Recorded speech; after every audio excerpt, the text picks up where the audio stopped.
matuto tayong magpatawad gaano mang kabigat ang ginawa sa atin po.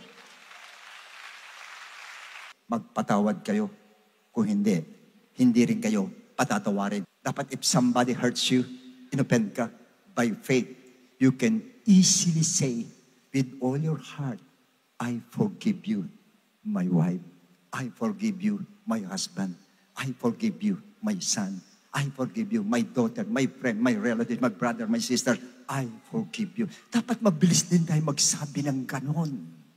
Hindi ganyan mabilis ka lang magsabi. Ako na, sinabi mo, Lord, pag sinabi, Lord, ngayon sasabihin ko ngayon, naniniwala ako, Lord, maalis yung hadlang na yan, matatanggal hadlang na yan. In the name of Jesus Christ, mawawala yan. Ang bilis mong sabihin.